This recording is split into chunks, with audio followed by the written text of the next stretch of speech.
What's going on, you guys? Welcome back to the channel. As you can see here, we are sitting in my dusty 87 square body I call Old Blue. It has not been on the road for quite some time, and the reason for that is because the transmission, well, it didn't have third or fourth. Now, neat thing is, I have spent the last week making a series of videos rebuilding this 700 R4. And just like any good person would do, we're going to skip straight to the end, see how it turns out before I release a bunch of videos with information that may or may not do anybody any good. So I'm going to have some fun. If I like the way this turns out, then be expecting a bunch of videos on what I did to rebuild this 700 R4. If you're new and haven't been with me for a while, I have only rebuilt 2 other transmissions on this channel, both of which are still kicking. First being a 4R75E, has a few thousand miles on it now, still kicking, still shifting strong. I have got close to 450 miles on the 4L60E that's in that truck right there. And that thing has some really good firm shifts. So now both those transmissions are both electronically controlled. This 700 R4 is, for some of you may know, has a TV cable, and everything in this transmission is controlled by throttle position. That's basically its version of throttle positioning. So, but it's all hydraulically controlled. It has one torque converter, TCC clutch solenoid, torque converter clutch solenoid in there that engages for when we're up at freeway speeds. But I've already fired this truck up this morning, double checked, made sure the fluids were topped off. Got my sidekick here with me. We're gonna go ahead and fire this thing up. Take it on a short drive because, well, who knows how this is gonna go. So, we got reverse. That's good. I already knew it had reverse because I had to back this thing out of the shop. And I already know it goes forward. So it's on, at least that way it's got the 2 things it had before I parked this thing and tore it completely apart. So far, haven't changed a thing. It goes into reverse really firm, and it feels like it goes into drive really firm. It's neutral. It's got a real firm drive engagement. So that's good. Park, reverse, neutral, drive. All right, so we're doing good. And we're moving. Not any faster than I already know we could move. You guys are gonna hear some whining from that power steering pump. And if you're wondering what kind of lift this thing has, it's rough country. As if the video doesn't give it away already. Anyways, here, kind of difficult to drive with one hand here. This thing's got about 6 inches of play. It's like we're driving a vehicle on the movies. I'm gonna hand you off here to my co-pilot. All right, first gear.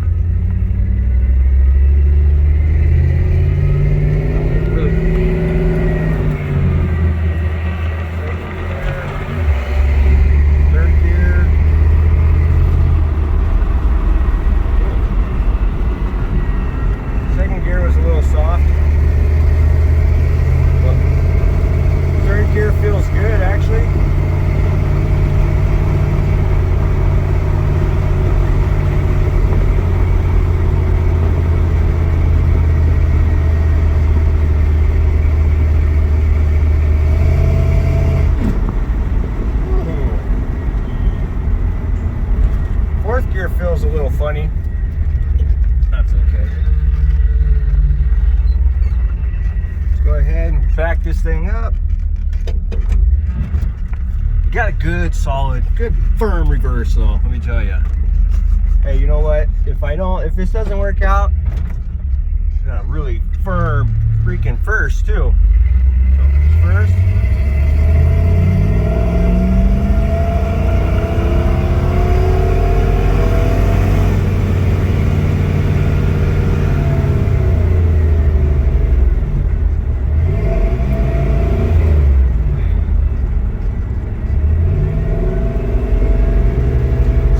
just fine.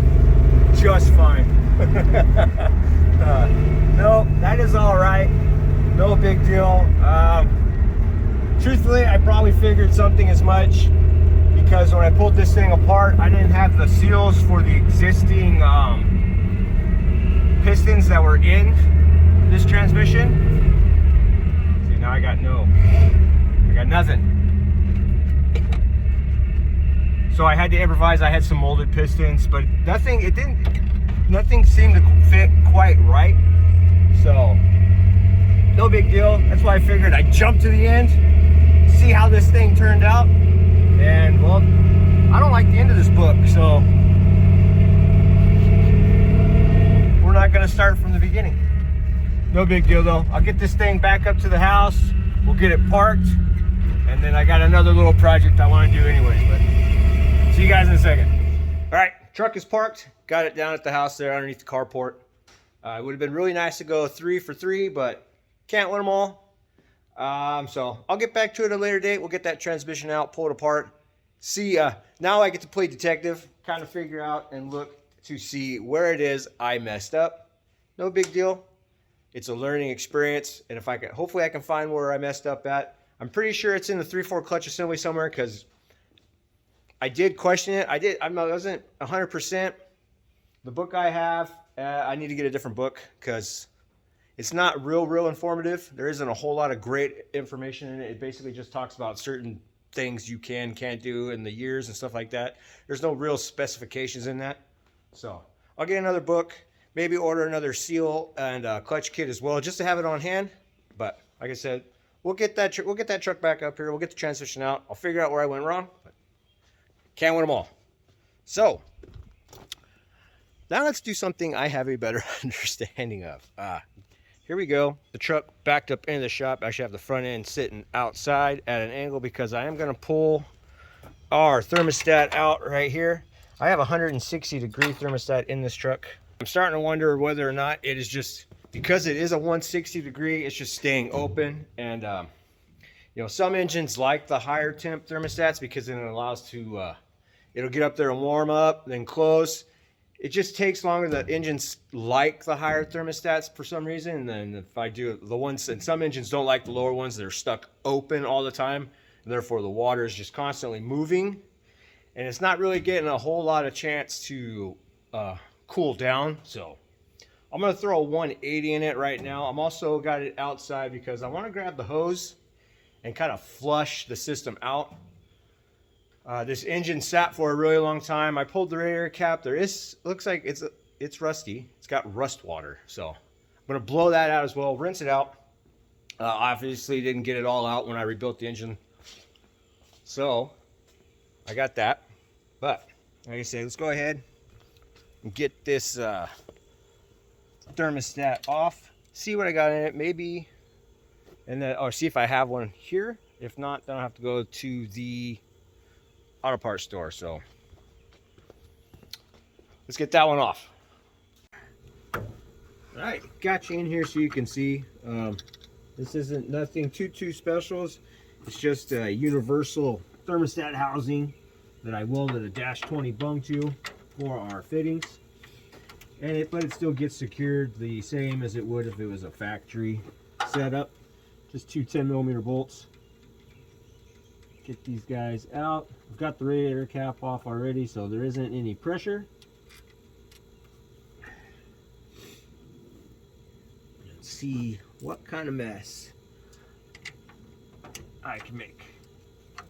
Hopefully I have one. There we go. Just let it drain. Oh, yeah. I guess all the rust is on top because this looks pretty good. Whew, she is warm though.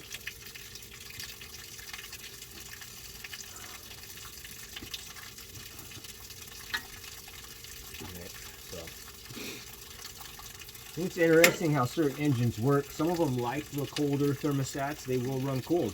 Some of them like hotter thermostats. I know my Mustang, it doesn't like a thermostat at all. And I think it's because everything's crammed in such a small engine compartment. And I had both those fans going.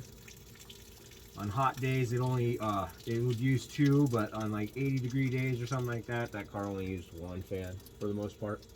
All right, let's get this guy off. Whew.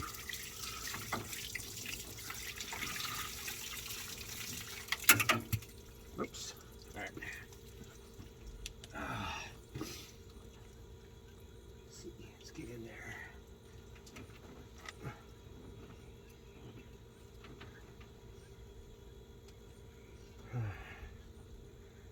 All right.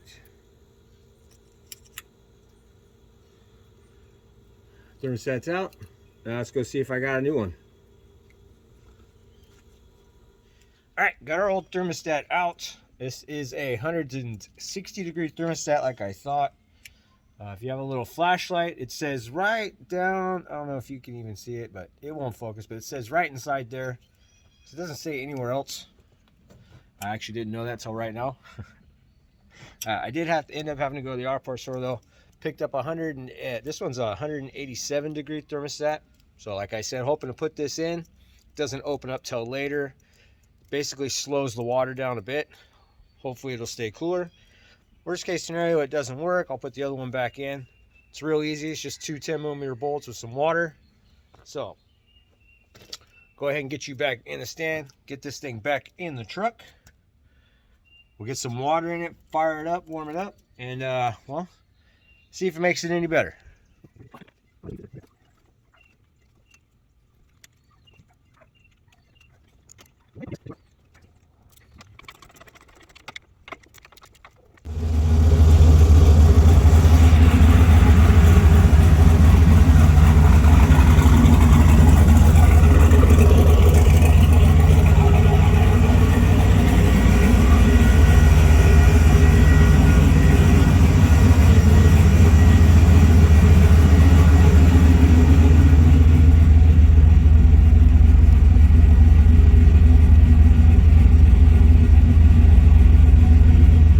Thermostat is changed out.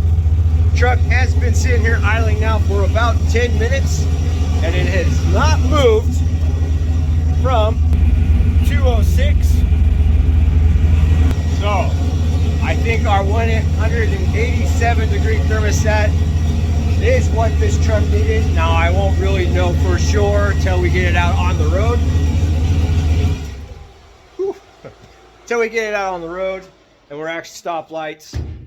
So, but for it to sit here and stay at 206 with the hood shut, no face wind whatsoever, and stay at 206, that is a good start. So, now what I got going on is I'll get Seth in here. We're gonna help me set this thing up in place. And I have gotten one of these truck bed covers off of eBay. So if any of you have ever wondered what kind of quality these things are, so far it comes pretty good. It actually came in its own little drawstring bag. I've got all the hardware sitting up around here somewhere. I'll find it. I received this the other day, so we're gonna go ahead and put this on the truck. That way we got a truck bed cover on it, and most of our stuff is somewhat protected. So let me find my stand. It's around here somewhere. Get you guys set up, and we'll get this thing set into place.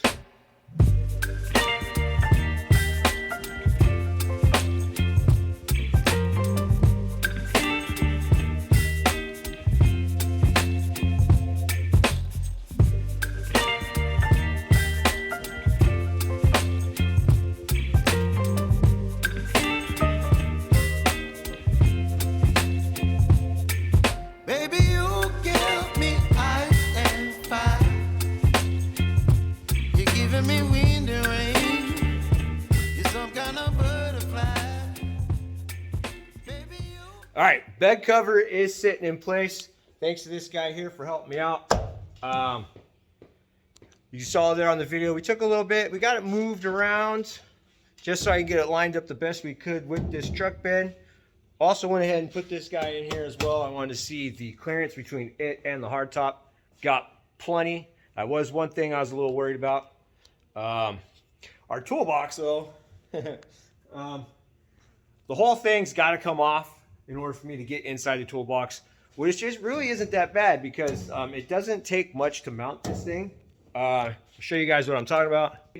It's just those clamps right there, and then you put these little knobs on, turn them in, tighten it down.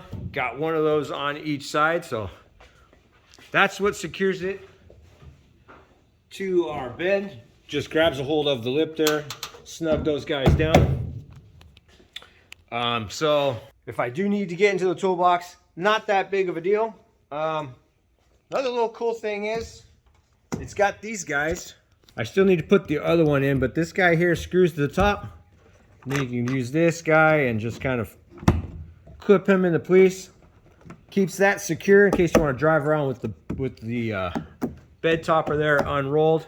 And then when you want to roll it up, just unhook it, put it in there. I thought that was pretty neat. And then they've got these little rubber guys here, so once it's up, you can secure all your handles to that. But kind of definitely a neat truck bed, or a little bed cover there. I've always been really partial to the hardtop ones. To me, they just seem like they withstand the weather a little bit. Now, let me get this guy back here shut. Kind of show you how it fits throughout the whole truck bed here. So we'll walk around right there at the top, all the way down. Now you know these truck beds get a little bit narrower at the end there, so I mean, not that big of a deal. No one's probably ever going to notice unless I point it out. But it does fit the end of our truck bed pretty good, which is kind of amazing because these bed sides are not exactly in the same spot. Whoever repaired this truck bed years ago put them a little off, but for the most part, not too bad. And once you got the clips in and stuff like that, this thing is pretty secure. So I am definitely happy with this thing. Especially for being you get on eBay, type in truck bed cover. This is the one that came up. I think this was roughly around 350 bucks plus tax. Not too bad. They have them for a bunch of other different trucks. So if you guys are wondering the quality of it, it's pretty decent for what you get. Definitely had good packaging. It was wrapped with bubble wrap, and this thing had its own little drawstring cover, right? Let's see here. Let me find the end there. This thing had its own little drawstring cover, so it was nicely wrapped up and covered. So that was nice. It comes with a spare,